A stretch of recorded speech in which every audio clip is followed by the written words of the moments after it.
Okay, I think I have figured all this out. We'll see. I don't know. This is not going away. I know I always say this. It's going to go away.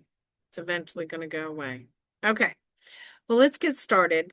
We are on the second unit. All right, I'm not going to be able to get my pen if this doesn't go away. Let me just move me around a little bit and see if it changes anything. Goodness gracious. No, did I click it to stay there? No, no, no, no, no. Hide. Hide floating mating controls. Ah. Okay. Okay. We've done it. All right. The struggle is real. Okay. So let's get on to the linear modeling. All right. So last lecture, I showed you how to find a scatter plot, and you won't really need the scatter plot in this particular section because I am telling you specifically we're going to use a specific kind of model, a linear regression line. So I am telling you with words, linear is the kind that we're going to use. Now, we are in the next lecture going to look at nonlinear models. That is going to include exponential models, logarithmic models, and quadratic models. That's when we put them all together. That's when we have to use the scatter plot and to decide what shape our data is in to indicate what kind of model we're going to use. So here, I am telling you straight up, we're going to be doing linear models and only linear models today. So everything is going to turn out to look kind of like a line, and we're going to have really straightforward linear equations. They might have some ugly numbers in them, but they're going to be y equals mx plus b form. Did I say y equals mx plus b? Now that's probably a formula you remember from high school. That's a pretty good segue here because we're going to move into doing a little bit of high school stuff as motivation to kind of remind you and let you connect some dots in your brain on linear regression and the stuff that you've done in finding the equation of a line. All right, let's get started. So let's talk about lines. There's important things about lines. There's a slope of a line. So say we were given 2 points here. Let's see here. Let me put a little point right here. I'm going to call this guy x1, y1. Then I'll put another point here, and we'll call this guy x2, y2. So there's our 2 points on the line as discovered. Now the slope between the lines is basically how you rise, how many units you have to go up or down, and how you run. Sorry, not really a very good straight line drawer today, but that is the idea, and that gives you the slope.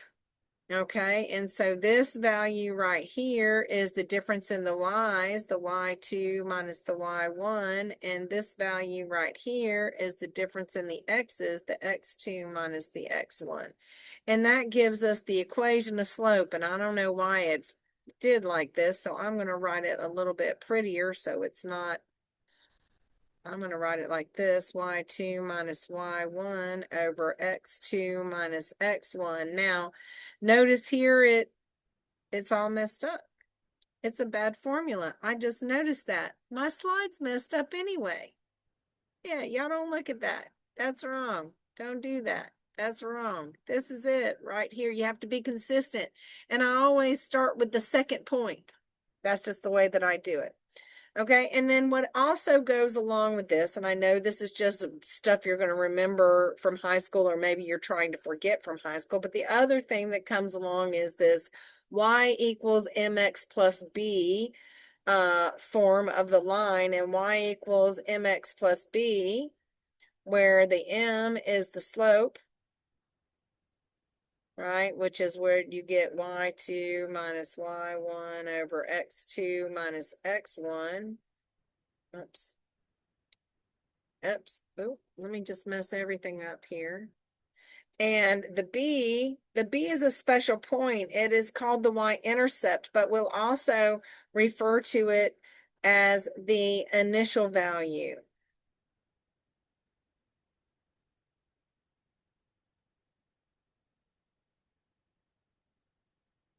All right. Okay. So let's keep on moving here.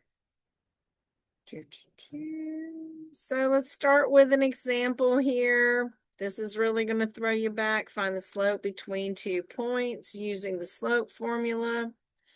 So first thing I like to do is label my points. This is x1 and y1. Remember, every point has an x guy and a y guy. This is x2 and y2. So when we go to find our slope, we have y2, which is 47, minus y1, which is 42, over x2, which is 10, minus x1, which is 20. So this is going to give us 5 over negative 10, which is equal to negative 1/2. Now, in the context of this class, in this section, we'd probably write it as slope is negative 1/2, because we're really going to be dealing with decimals here.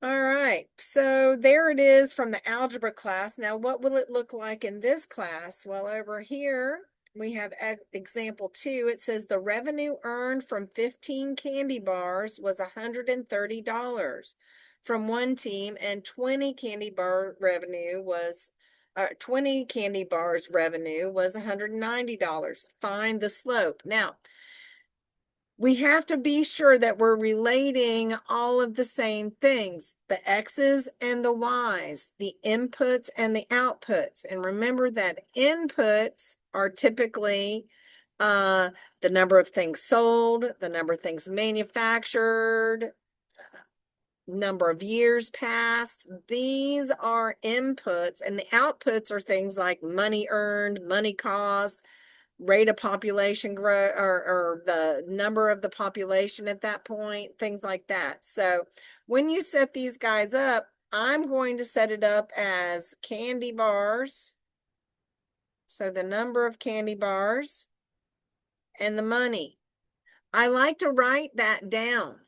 You don't have to. I'm not going to mark you off if you don't, but it's a good helpful hint, especially when we have a word problem there. And I know most people have difficulty with word problems. So if you write down some things here, then that'll kind of keep your brain straight while you're figuring out the information. And so if that's the case, then we would have 15 candy bars for 130, and we would have 20 candy bars for 190. And that would be our 2 points, right? This would be our x1 and our y1, and this is going to be our x2 and our y2. And when we go to find our slope here, we're going to say y2, which is 190, minus y1, which is 130, over x2, which is 20, minus x1, which is 15. This is going to give us 60 over 5, which is equal to 12. So the slope is equal to 12.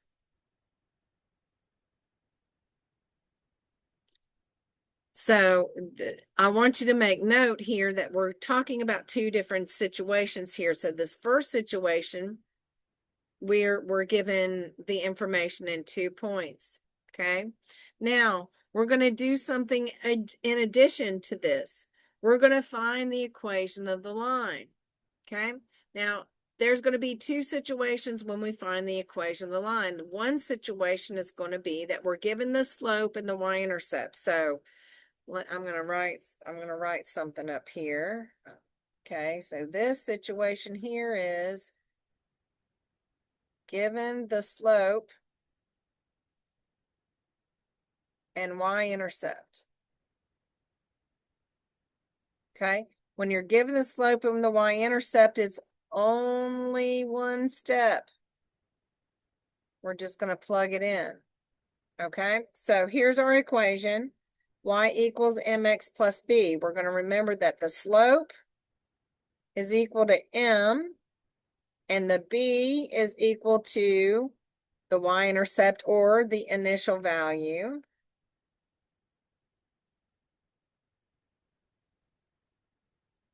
Okay.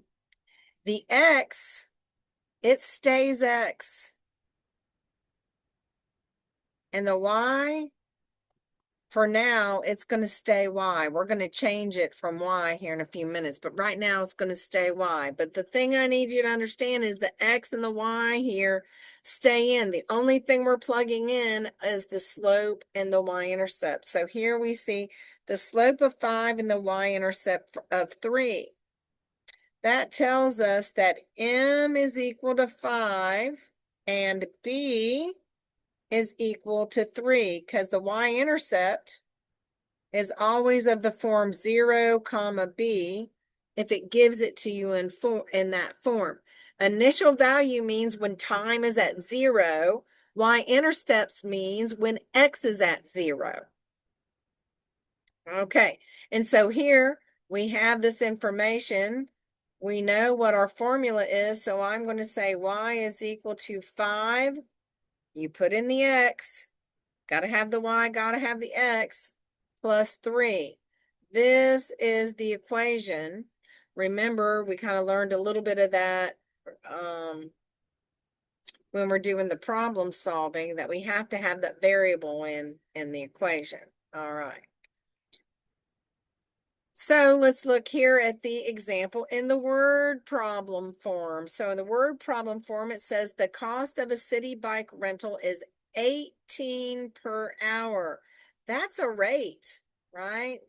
That's a rate. And in fact, that is also the slope because it is how much over a period of time.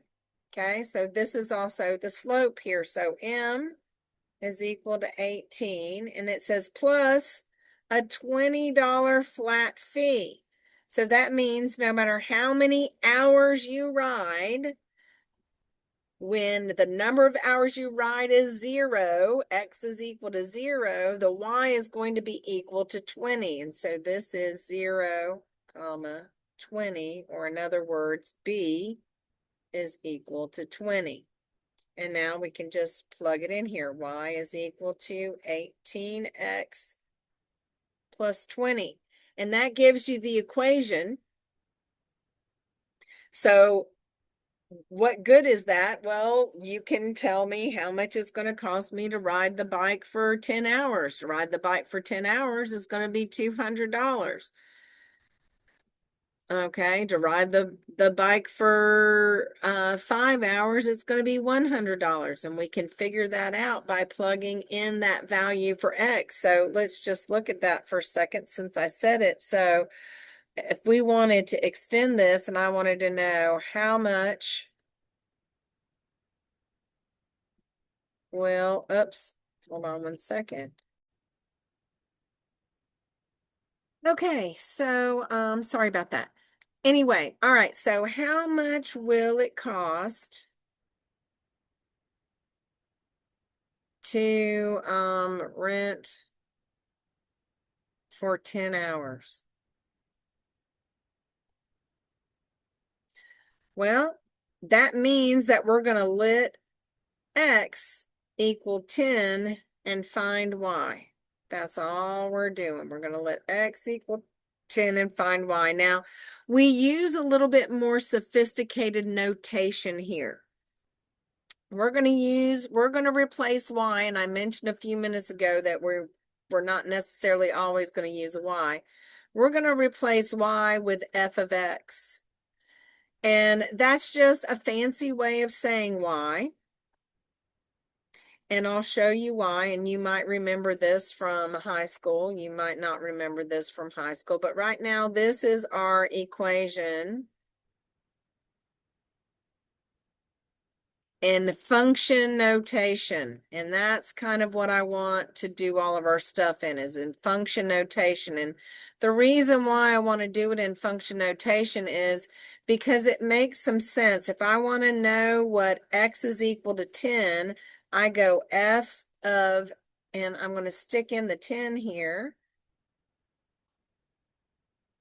And that's equal to 18 times the 10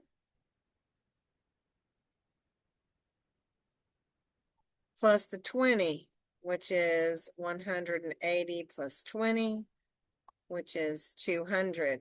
And so we would say, because notice I gave you that example in a word problem, and going back to unit 1, I need your responses in a sentence. We would say it will cost $200 to rent for 10 hours. Okay.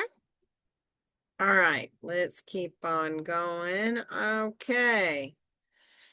Now again, same kind of idea, but we're getting them one more step harder. Okay, so up here in this equation, we were given the slope and the intercept exactly. We were given m is equal to 5, y-intercept is equal to 0, 3. Sorry about that. But when we come down here, notice we're looking for the equation of the line, also known as the linear model, which is what we're doing here, given 2 points. And we just used these points earlier when we talked about the slope. One of the earlier examples, I think example number 2 or example number 5 was example number 1. Oh God, y'all. Anyway, okay. So let's just find the equation of the line. Now, here's the thing. You've got 2 points, 2 full points. So you're going to have to do it in 2 steps. 2 points equals doing it in 2 steps. Okay. So the first step is you're going to find the slope.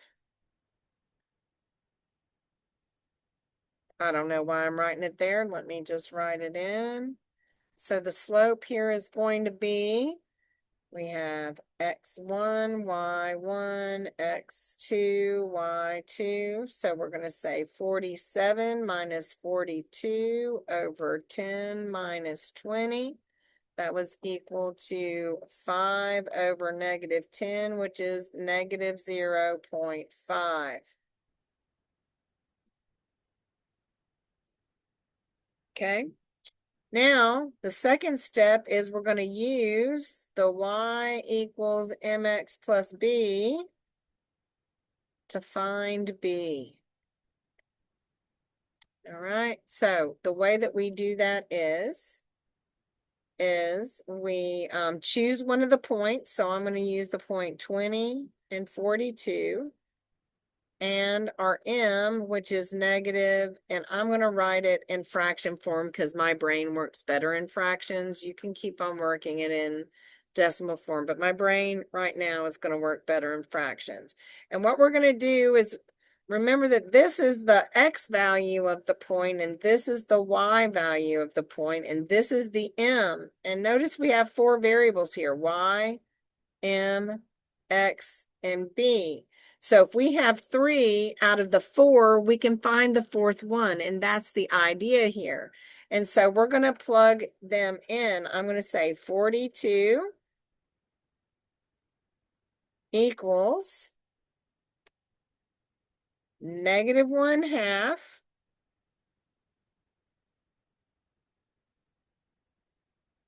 times our x here, which is 20,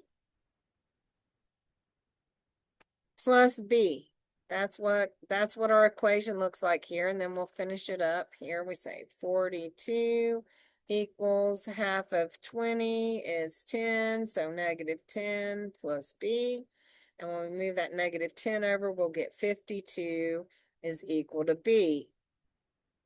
Once we have that, we now have m is equal to negative 1/2 and b is equal to 52. And we can get our equation here, which is going to be f of x is equal to negative 0.5 or negative 1/2. I just did negative 0.5 plus 52.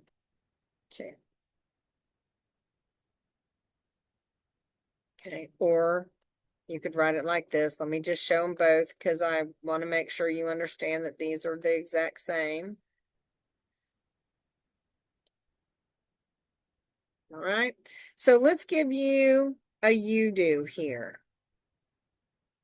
we're gonna do this up. This is, we've already done part of the work here. Okay, this is that candy bar situation. So we know that the points we're dealing with is 15 and 130 and 20 and 190. And we also know from before that M was equal to 190 minus 130 over 20 minus 15, which was 60 over 5, which was 12. So you're starting out here with M is equal to 12, and either point, it does not matter. I would probably choose this point. I don't know why.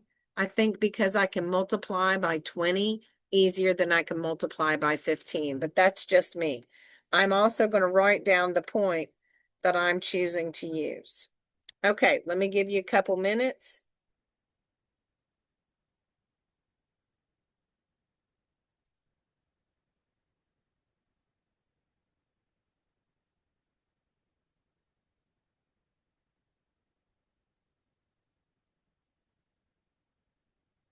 You keep working and I'll start working it just a little bit.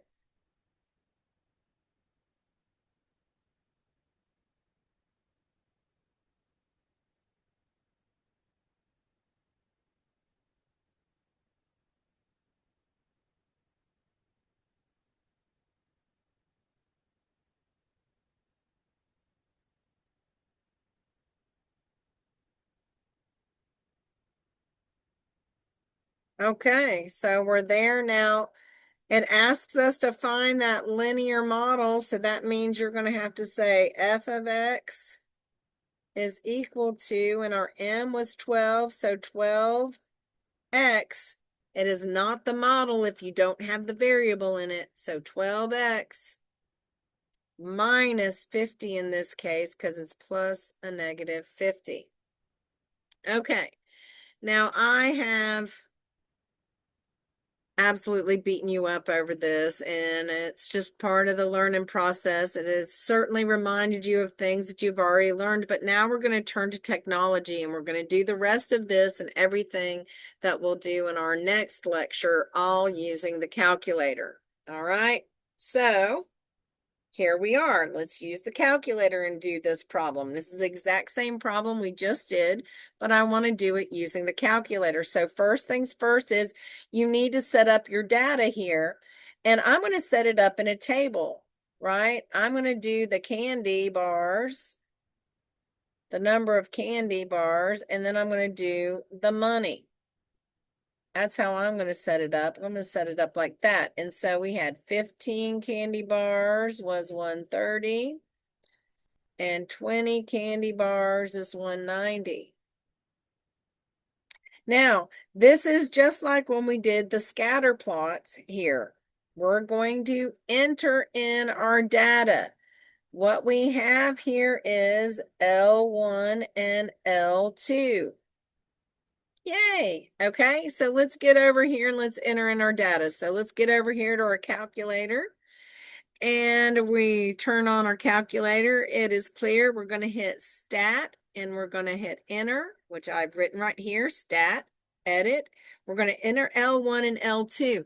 This is really lovely because it's only 2 on each. So it really makes it kind of easy to do. So we'll have 15, enter, 20, enter. Oops, what happened? I don't know. 15, enter. 20, enter. Always double check your stuff after you think you've clicked it in correctly.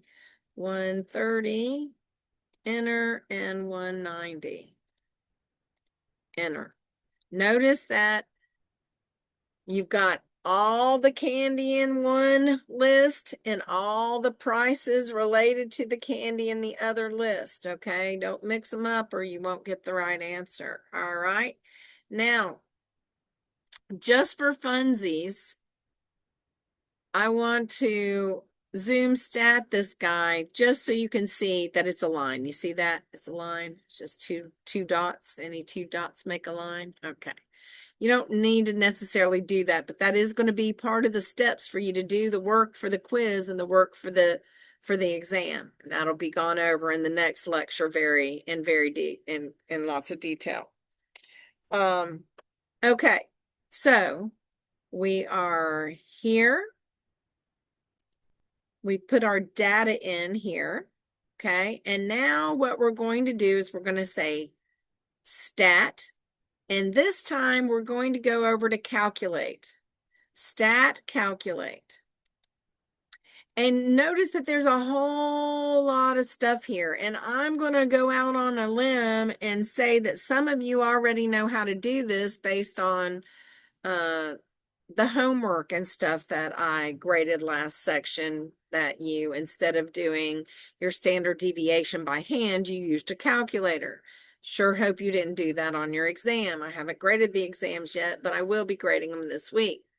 Okay, so we'll go stat calc linreg. That's the one we want to use. Linreg. Now let me point out to you that there's two linregs. You notice right here there's linreg and it says AX plus B. That's the form it's going to be in that kind of form. Or you see the linreg down here, A plus BX. Those are totally different. Please only use the linreg AX plus B. Okay, the first one you come to, not the one you have to scroll down for. It's the first one you come to. All right, so we're going to go down and I'm going to go down to linreg AX plus B and hit enter. Now, when you get here, check it out. Just like the setup for the lists and stuff, the X list is L1. The Y list is L2. You just need to enter through all this stuff. So you're going to enter, frequency list above our pay grade. We don't care. Store it. We're not storing none of this crap above our pay grade. Hit on to calculate and enter. Okay. Now, two things I want to point out here. The very top, it says y equals ax plus b. That is just like y equals mx plus b, but they didn't use the letter m. They used the letter a for your slope, okay? It shows you the form that you need to write the equation in right here, and it shows you the letters that you need to plug in for numbers. Notice there's not an X down here. Do not plug in a number for the X. So we're going to go here and we're going to write, let me get my pen here. We're going to say f of X is equal to a X plus B. So I'm going to say f of X is equal to, and here our A is equal to 12. Our B is equal to negative 50.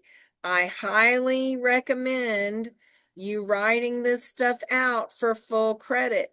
I will give you full credit without it written, but if you make a mistake plugging it in, but you actually did all the work right, I won't know unless you tell me the A, the B, and in some cases the C that we'll get from doing this process with these regression equations, okay? So we'll get 12x minus 50. Hold on. Okay, sorry, a bunch of family coming in town to see my mom. All right, so we finished that. Okay, so hard to pay attention. I'm sorry. I'll try to do better. All right, let's look at another example. Yes, my favorite. Another example. Okay. It costs $750 to manufacture 25 items and $1,000 to manufacture 50 items. Find the linear cost equation. How much will it cost to manufacture 63 homes? Okay, so we have two questions here. Two things you have to do for me. You have to show me the equation. Okay, you got to show me the equation. So first,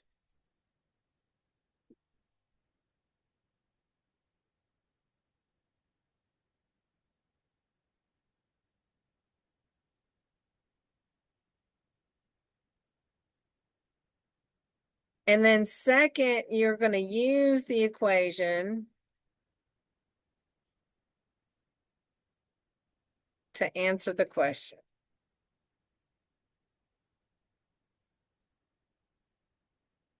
All right. So now this particular question's got a special thing that you need to pay attention to, because when you're given a word problem, and I know a lot of people just are like, word problem, but when you're given a word problem, it's really important for you to read it carefully. Now, remember that we have dependent and independent variables, and the independent variable has to go first, and the independent variable is the one that drives the other variable. In other words, 25 items. The items is the independent variable here, because depending on how many items are made depends on how much money it costs. Okay? So for this particular example, we're going to do item cost. And let's just set up our little table here. So 25 items cost $750. 50 items cost $1,000. Now, it's super important for something to be, if something is the independent variable, it has to be in the X, right? You will not get the same answer if you flip these guys over and you decide that the cost is the independent variable. All right, so just be careful about that little difference there. There's going to be a couple of little things that make this a little bit challenging. So this is one of them. All right. But we're ready. It's set up. Once you notice that and got it, we're good to go. We're over here. We're into stat. We're into edit. And then we can just plug it in here. So for L1, we've got 25. Enter. L2, 50. Enter. And then we'll go over and up. 750. 1,000. All right, and now we're going to go back to stat, calculate, down to the linear regression. That's what linreg means, linear regression line. It's another way of saying a model, linear model line. And here we go. We just enter through all this crap. We hit calculate. And we see that, and we make note that. So what I want to see for the answer is A is equal to 10. B is equal to 500. F of X is equal to 10X plus 500. This is the equation. And then to solve the question, to answer the question, we're going to say F of 63 is equal to, and that's how we're going to solve this question. And that is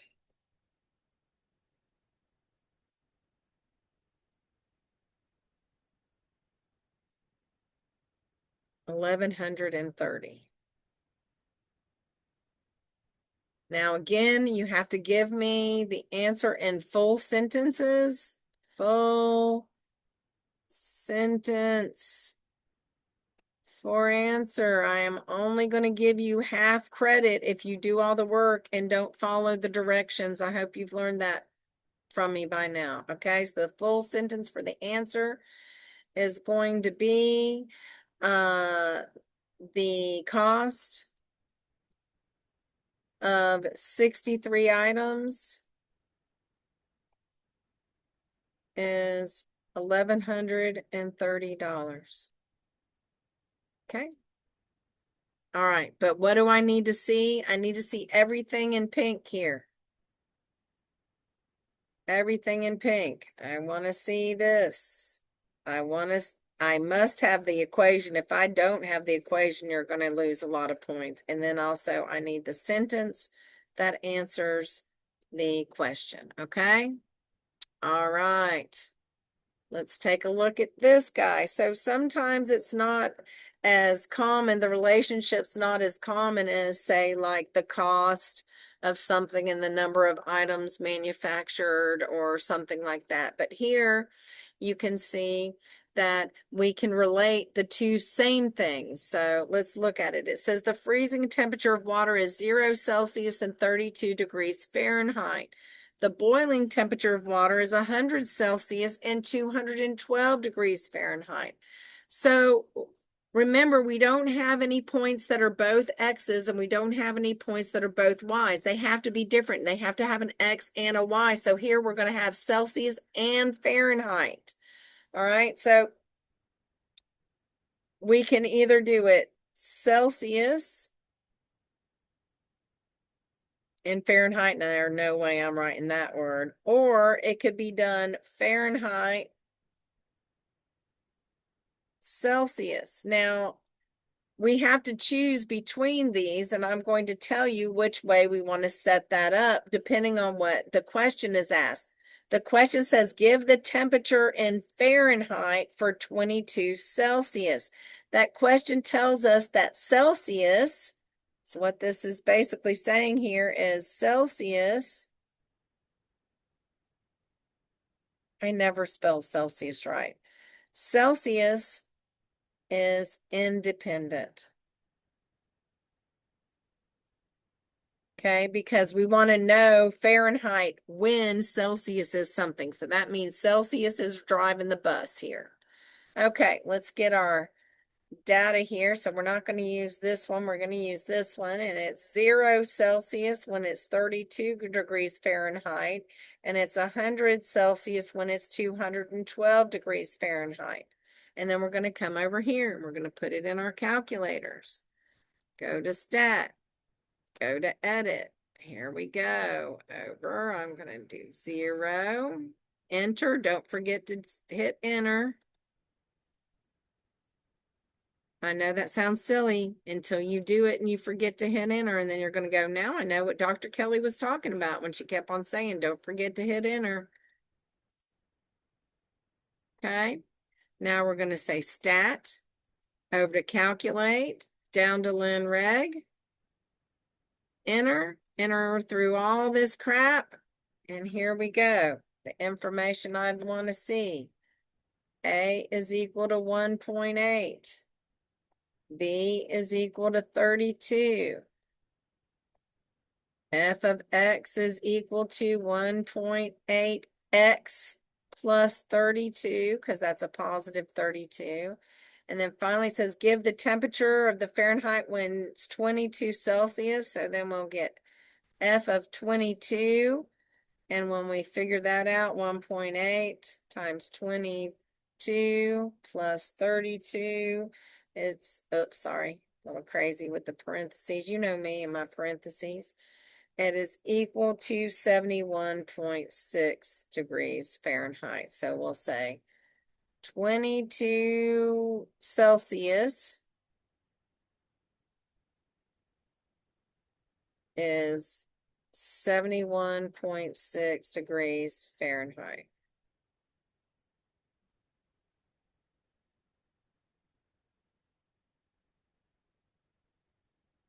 Okay, that's that. All right, let's see what else we got. I think we got some more.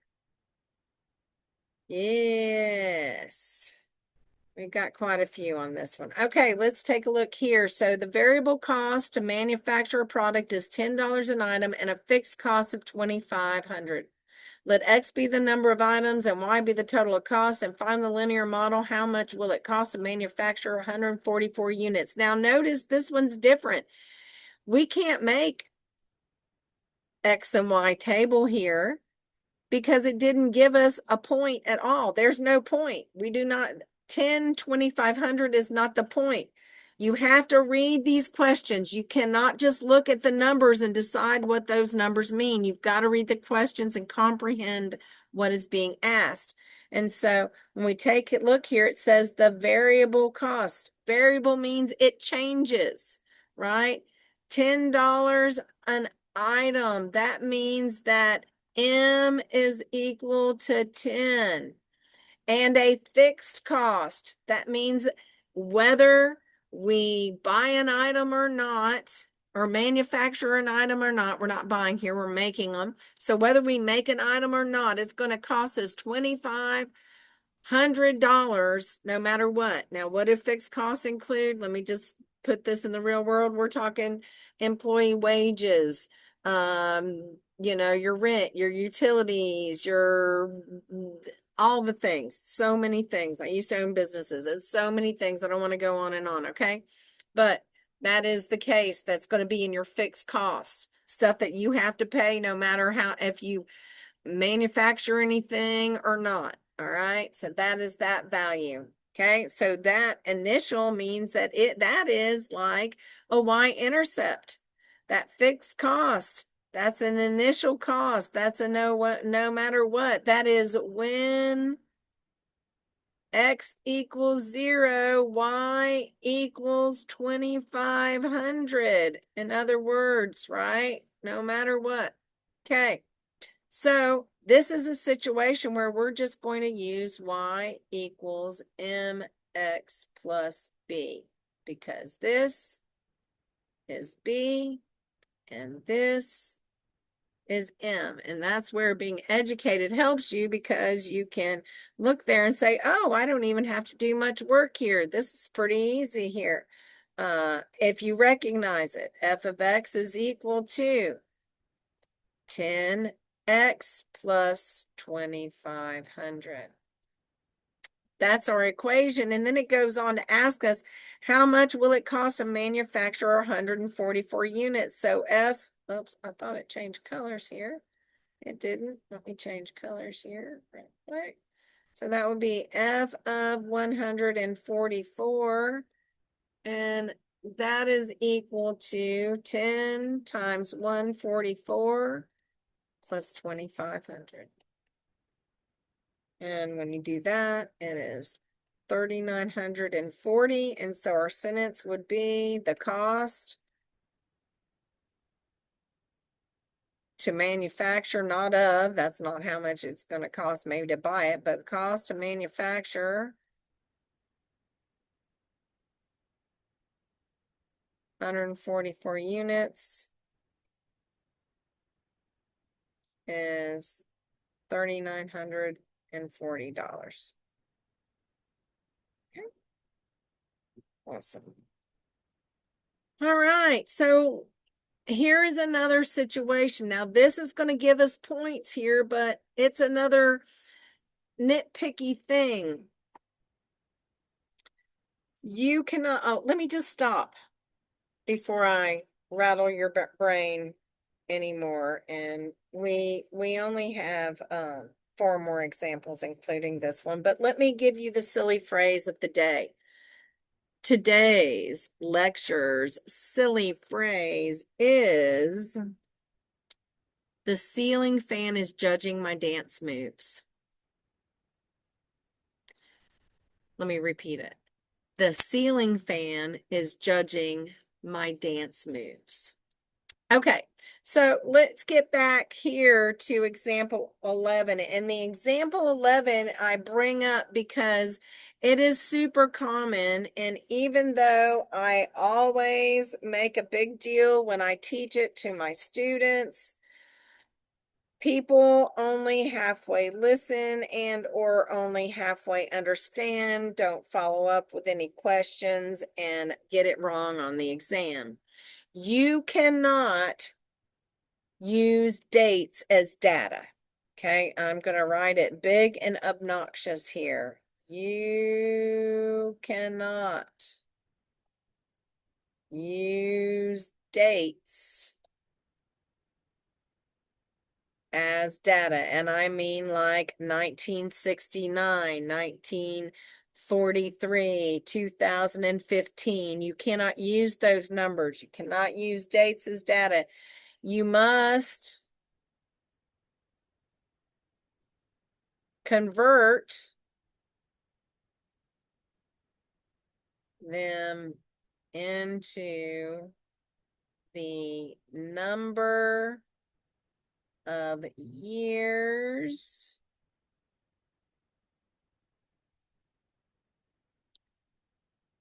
from initial date. And let me show you what I mean here. So let's look at this particular problem here. Assume a car depreciates the same amount each year. Joe bought a car in 2010 for $16,800. In 2014, the car is worth $12,000. Find the linear model and how much was the car worth in 2017. So first things first, 2010 is when he bought the car. That is time zero. That is year zero. That's when we start marking time. So if 2010 is zero, then 2014 is 4. And in fact, 2017 is going to be 7. Okay. In terms of converting the years to the span of years from the initial date, this is the initial. And this is going to be obvious to some of you, but not obvious to others of you. So I'm just going to write it here. I got 4 here by saying 2014 minus 2010 equals 4. 2017 minus 2010 equals 7. That's how I got those numbers. It's that cut and dry. It is not that magical. Okay. So that's how I got those numbers. All right. Sorry, y'all. I've been sitting here a long time. I need to get up. Okay. Let's get back here. Now, let's put our data together here. So what we know is these two guys. When time was 0, car was worth $16,800. And when time was 4 years, the car was $12,000. So there's our data table right there. So let's put it in. Let's go over here. Get on our stat and enter. Let's change. The 0 is going to stay 0, but then I'm going to use 4. Over here, this is going to be 16,800. And this is going to be 12,000. Okay. Now we're going to go stat, calculate, linear reg, enter through all that crap. And then you're going to give me what I want here, which is going to be A is equal to negative 12,000. B is equal to 16,800. And that makes sense, right? Because when X was 0, Y was 16,800. So that's exactly what it's going to be. And then finally, we'll say f of X is equal to negative 12,000 X plus 16,800. There's our equation. And then finally, to answer our question, we'll say in 2017, f of 7 is equal to negative 12,000 times 7 plus this 16,800, and that gives us 8,400. And then finally, the sentence, the car was worth 8,400 in 2017. All right. Okay. So let's let you practice that just a little bit with a you-do.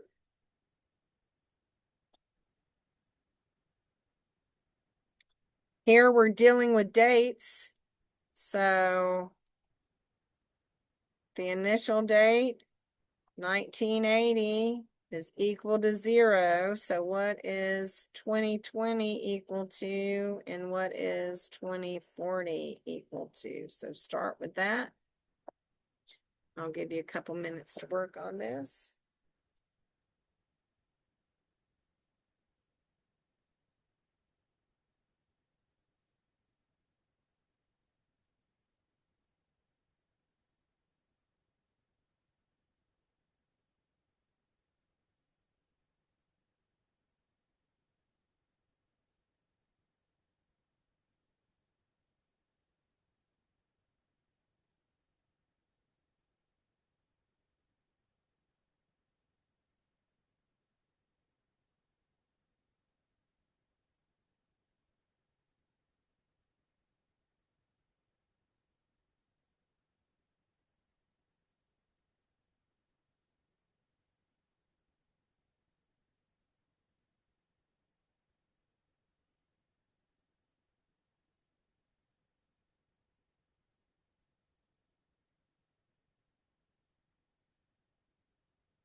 Okay, sorry. All right, so let's see what you came up with.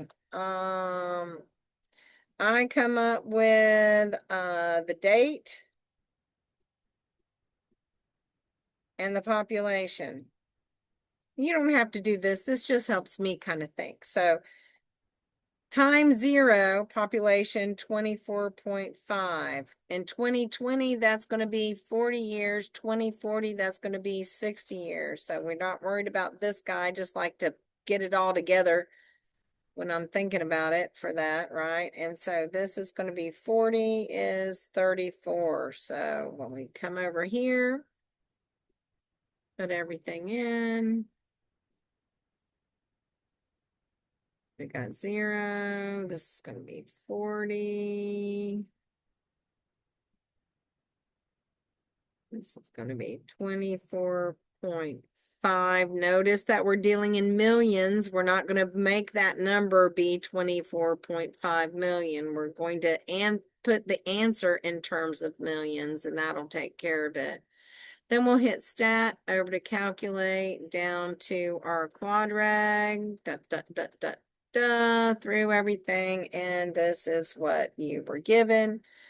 You were given A is equal to 0.2375. B is equal to 24.5, which is what you would expect because that is a 0, right? Then we'll have our equation. F of x is 0.2375 x plus 24.5. And finally, F of 60, because remember that's in 2040 is the question. So F of 60, 0.2375 times 60 plus 24.5. When we do that work out, we get 65,080. So our sentence would be the population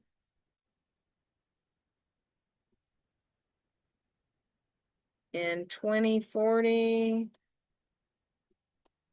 would be 65,080. Okay. All right, I see 2 more examples. Here we go.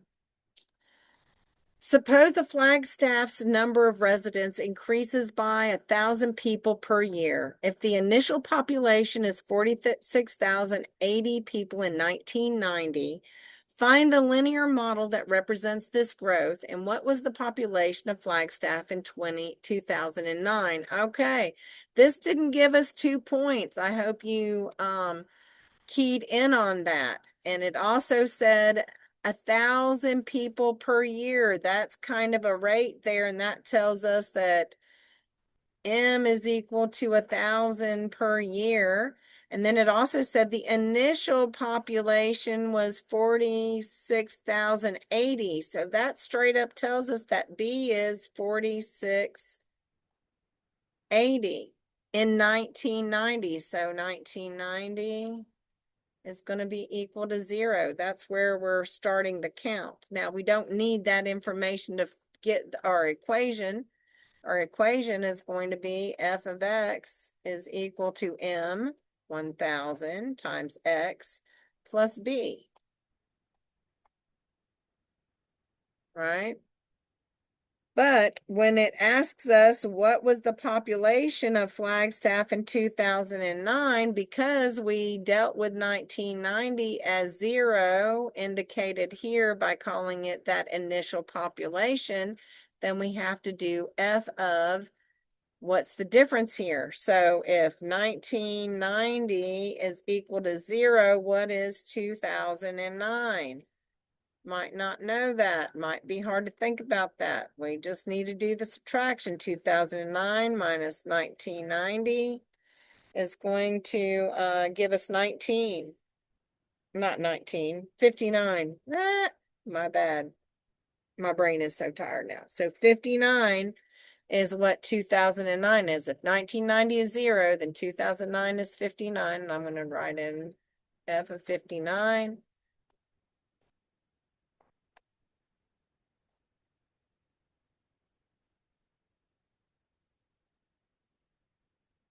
And the solution, once we plug that all in.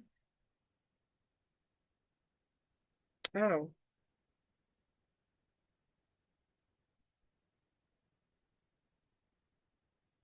yeah, sorry, y'all. I got backwards in my notes and I couldn't find it and the answer didn't make sense and I found it now. Sorry. Okay. So 65,080 people. So we would say the population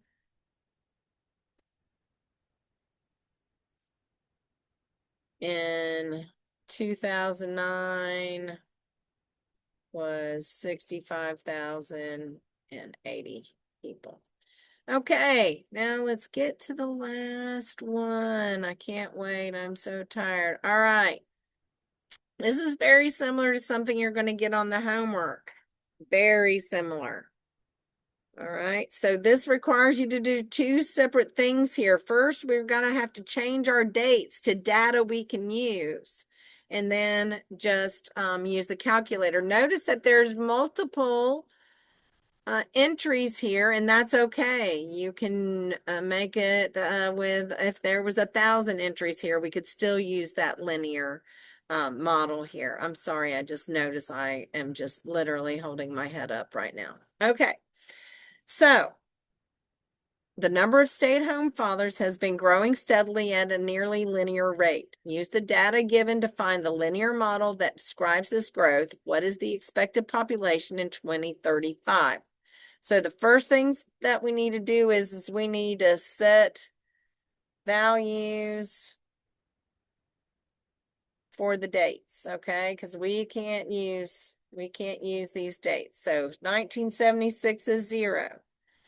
If 76 is 0, then 1984 minus 1976 is equal to 1984 will be equal to 8.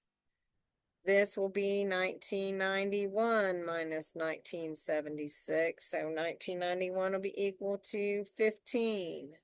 This is going to be 2000 minus 1976. So that's going to give us 24. And this is going to be 2010 minus 1976. And that's going to be 34. This guy, just for giggles while I'm working on it, is going to be 2035 minus 1976, which is 59. Okay, but here are the values that we're going to use. This is, again, our L1 and our L2, just like before, but we do not use the dates. Do not use years in date form. You may or may not be able to tell that this is the number one mistake made in this unit, is that students just don't catch this nuance. So I'm going to make as much of a big deal about the nuance. All right, let's do this last example. Going over here to stat, edit, over here in my L1. Well, I'm going to actually go ahead and clear that guy out. Go over here and we've got 0, 8, 15, 24, 34. Enter, over. And we've got 26, 10, 28, 7, 25. Do also be very careful with your entries. Double check your stuff, y'all. If you click in the wrong thing, you're going to get the wrong answer. Then you're going to lose some points by just not double checking your work. So do be sure to care about your work and double check it and make sure that it's all right. I'm going to look here. We're all good. I'm going to hit up stat, calculate down to the Lin reg all the way through. And there we go. So scooch this down here. We have A is equal to 992 point. Now, remember what I said about significant digits before? That still applies. So if the numbers we use to compute this are whole numbers, we need to go out one decimal place, 992.3 or 0.38, which will be 0.4. The B, 22740 0.35 also rounds to 0.4. F of x is equal to 992.4x plus 22740.4. And to finish up the problem here, in 2035, that's going to be F of 59. And when you crank that through, y'all, I'm losing my steam here, 81,292. I'm not writing it in. We can then say the population of stay-at-home dads in 2035 will be 81,292 happy and stressed dads. All right, thank you. Y'all have a good day. I don't know how to stop it, so